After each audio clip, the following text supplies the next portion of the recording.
মোৰ লক্ষ্য হ'ল অসমত যদি এবাৰ আমি উদ্যোগ প্ৰতিষ্ঠা কৰিব পাৰো, উদ্যোগীকৰণৰ পৰিৱেশ নিৰ্মাণ কৰিব পাৰো, এই গোটেইবোৰ ল'ৰা ছোৱালীক অন্ধ্ৰপ্ৰদেশ, কৰ্ণাটক, তামিলনাডুৰ পৰা আমি লৈ আহি অসমতে চাকৰি দিব পাৰিম।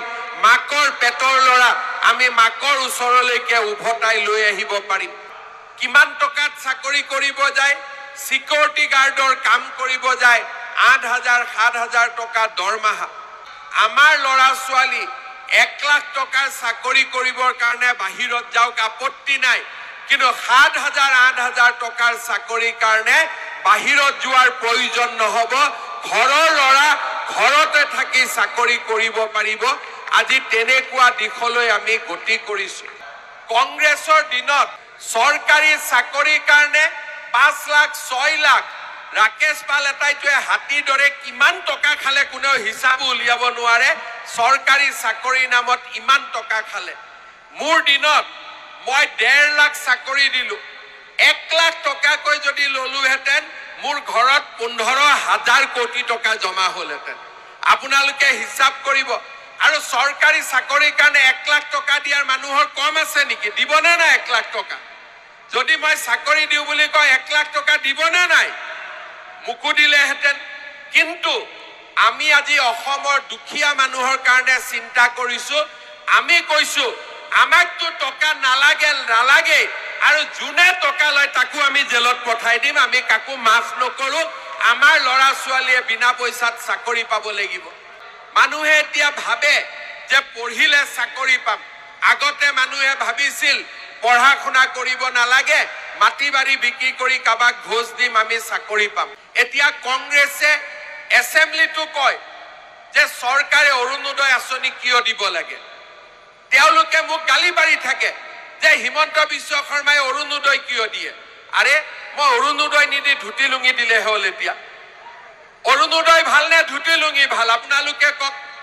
কিন্তু আজি যদি কাৰোবাৰ ঘৰত অৰুণোদয় নাথাকে সি লগে লগে আপত্তি কৰে যে মামা মই অৰুণোদয় নাপালো, আমি অৰুণোদয় পোৱা নাই, এবাৰ আমি ভোট নিদিওঁ। এনেকে কয় নে নকয়? তাৰ মানে সকলোকে অৰুণোদয় লাগে। আৰু কিছুমান মহিলা আছে যোনে অৰুণোদয় ফৰ্ম পোৱা নাই, অৰুণোদয় পোৱা নাই। মই আমাৰ MLA সকলক কৈছো যে এইবাৰ ইলেকশ্যনত যেতিয়া আমাৰ মেম্বাৰসকল গাঁৱত যাব, আঞ্চলিক পঞ্চায়তৰ সদস্য গাঁৱত যাব, গাঁৱত যিবিলাক দুখীয়া মানুহে এতিয়া অৰুণোদয় পোৱা নাই, কোনোবা দুখীয়া হ'ব পাৰে, বিধৱা হ'ব পাৰে, কোনোবা নিৰাশ্ৰয়ী হ'ব পাৰে, তেওঁলোকৰ নাম লিখি লৈ আনিব। আমি আৰু 4,000 মানুহ পৰিয়ালক অৰুণোদয় দি দিম, যাতে কোনেও অৰুণোদয় নোপোৱাকৈ নাথাকে। সকলো দুখীয়া পৰিয়ালে যাতে অৰুণোদয় পাব পাৰে। আজি আমি এটাই মোৰ মনত চিন্তা, যাতে দুখীয়া মানুহে কতো কষ্ট পাব নালাগে। কলেজত আমি বিনামূলীয়া নামভৰ্তি দিওঁ, কিন্তু তাতো গাঁওবুঢ়াৰ চাৰ্টিফিকেট লাগে, মৌজাদাৰৰ চাৰ্টিফিকেট লাগে, মানুহৰ কষ্ট হয়। এইবাৰ মই কলেজৰ প্ৰিন্সিপালবিলাকক কৈছো কাৰো ইনকাম চাৰ্টিফিকেট নুখুধিব, ৰেচন কাৰ্ডখন দেখুৱালে সেইটোৱে ইনকাম চাৰ্টিফিকেট হৈ যাব আৰু বেলেগ কৰি আমাক একো ইনকাম চাৰ্টিফিকেট নালাগে। আগতেতো জিঅ' টেকিঙৰ নামত পইচা দিব লাগিছিল, এইবাৰ দিব লাগিলে নেকি? সঁচা কথা কওক। কৰবাক চাহ একাপ খুৱাইছে বেলেগ কথা, পইচা দিবলগীয়া হৈছে নেকি এইবাৰ? এতিয়া যিসকলৰ জিঅ' টেকিং হোৱা নাই আৰু এটা সুবিধা ওলাব যে নিজৰ জিঅ' টেকিং আপোনালোকে নিজেও কৰি দিব পাৰিব।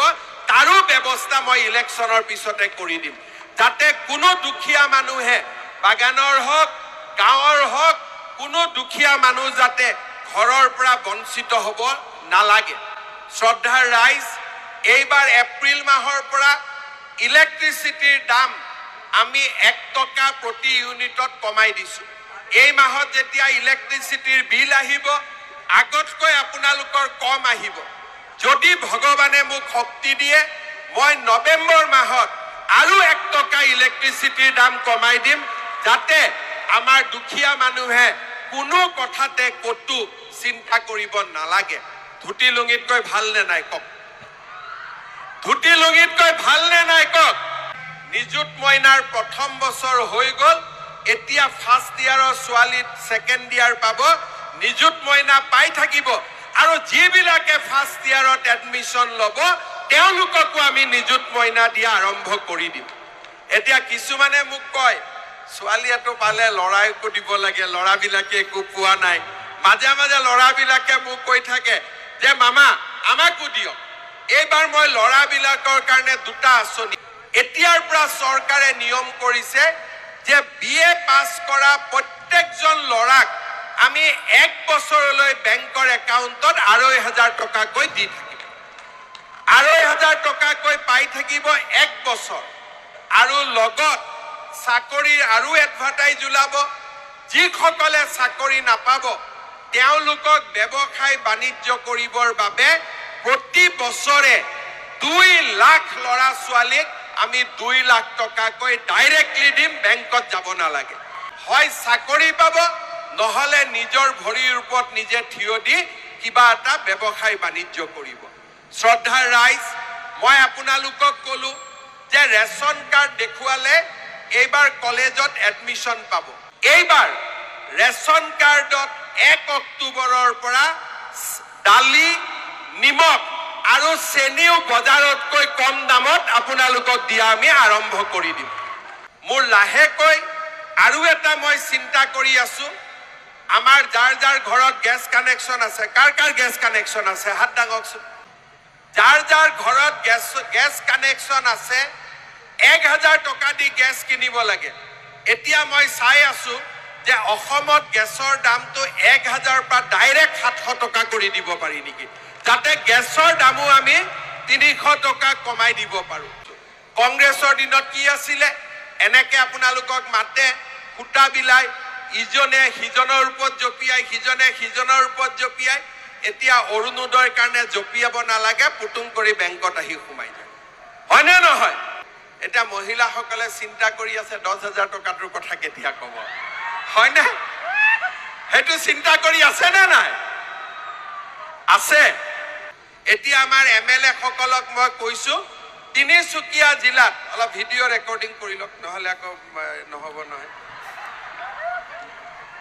ৰেকৰ্ডিং কৰি লওক তেতিয়া ভাল লাগিব তিনিচুকীয়া জিলাত জুন মাহত দুদিনত এদিনত 3টা সমষ্টি এদিনত 2টা সমষ্টি মই আহি আপোনালোকক চেক দি থৈ যাম হ'ব পাক্কা এতিয়া মই আপোনালোকক আসল কথাটো কওঁ এইটো 10,000 টো দিম বুলি কৈছো দিছো আজিলৈকে মই কিবা কোৱা কথা ভুল হৈছে নেকি এতিয়া মোৰ লক্ষ্য হল হিদিনাখন যেতিয়া মই বিহালীত 10,000 টকাটো দিব গলো এগৰাকী মহিলাই মোৰ লগত সেলফি উঠিলে সেলফিটো নহল মোবাইলটো অলপ বেয়া আছিল তেতিয়া মই কলো যে বাইদেউ মোবাইলত ফটো উঠা নাই এইটো মোবাইল বেয়া ভাঙি দিম ইয়া তা মই বাইদেউ ভাঙি দিলে মোবাইল কেনেকে কৰিব এই 10,000 টো পাম নহয় মোবাইল এটা কিনিম এতিয়া মই আপোনালোকক কৈছো এই 10,000 টো আপোনালোকে শেষ বুলি নাভাবিব জুনতটো পাব এটোলৈ কোনো টেনচন নাই কিন্তু এই 10,000 ৰ পিছত অহা বছৰ মোৰ মনত ইচ্ছা আপোনালোকক 25,000 টকা দিয়া সেই কাৰণে এই 10,000 টকাটো আপোনালোকে ভাল কৰি খৰচ কৰিব যাতে আমি আপোনালোকক অহা বছৰ আকৌ 25,000 টকা দিব আৰু 25,000 ৰ পিছত মোৰ মনত ইচ্ছা আছে আৰু 50,000 টকা তাৰমানে 10,000 জুনত দিম 2025 2026ত 25,000 2027ত 50,000 হজম হৈছে নে নাই হজম হৈছে না নাই এটা বিশ্বাস কোনে কোনে কৰা নাই হাত দাঙকছে বিশ্বাস কৰিছে না নাই এতিয়া এটাই কথা টকাটোৰ যাতে সৎ ব্যৱহাৰ হয় বাস এইটোৱে হৈছে মোৰ ইচ্ছা বিহুত গুৱাহাটীত গল জুমুৰ গুৱাহাটীত গল ভগৱানে কৰিলে অহাবাৰ বিহু দিল্লীত লৈ যাম জুমুৰ দিল্লীত লৈ যাম তাৰ মানে আমি আগুৱাই গৈ থাকিম আমি পিছত নাহো আমি আগুৱাই গৈ থাকিম অসমখনক আমি আগুৱাই লৈ গৈ থাকিম কংগ্ৰেছক ভোট দিলে আমি আগুৱাই যাব নোৱাৰো লুঙি ধুতিত পৰিব লাগিব আৰু বিজেপিক ভোট দিলে আমি আগুৱাই গৈ থাকিব পাৰিম আৰু যদি 5টা বছৰ আমি যদি এনেকৈ অসমখনক লৈ যাব পাৰো, অসম ভাৰতৰ ভিতৰতে এখন সৰ্বশ্ৰেষ্ঠ ৰাজ্যত পৰিণত হ'ব, তাত মোৰ কোনো সন্দেহ নাই। আগতে ব্ৰহ্মপুত্ৰৰ ওপৰত ব্ৰিজ বনিছিলে, এইবাৰ আমি লৈ আহিছো যে ব্ৰহ্মপুত্ৰৰ ওপৰত ব্ৰিজ নবনে, 2 এদিনতে আপোনালোকে গম পাব ব্ৰহ্মপুত্ৰৰ তলেদি সুৰংগ, তলেদি আমি যাব পাৰিম। ব্ৰহ্মপুত্ৰত পানীৰ মাজেদি সুৰংগ দি যাব পাৰিম। যেনেকে চাইনাত থাকে, জাপানত থাকে, তেনেকে আমাৰ অসমতো এইবিলাক আঁচনি আহি আছে আৰু এইবিলাক কাম কৰিব আমি গৈ আছো। পঞ্চায়তৰ মেম্বাৰটো যাক ভাল লাগে আপোনালোকে ভোট দিব, তাত আমি আপত্তি কৰা নাই। আপোনালোকে পঞ্চায়ত যাক ভাল লাগে ভোট দিব, কিন্তু আঞ্চলিক পঞ্চায়ত আৰু জিলা পৰিষদ আপোনালোকে মৰমেদি আমাক ভোট দিব, ঠিক আছে? লুঙিৰ ভোট বাংলাদেশত, অৰুণোদয়ৰ ভোট অসমত, হ'ব?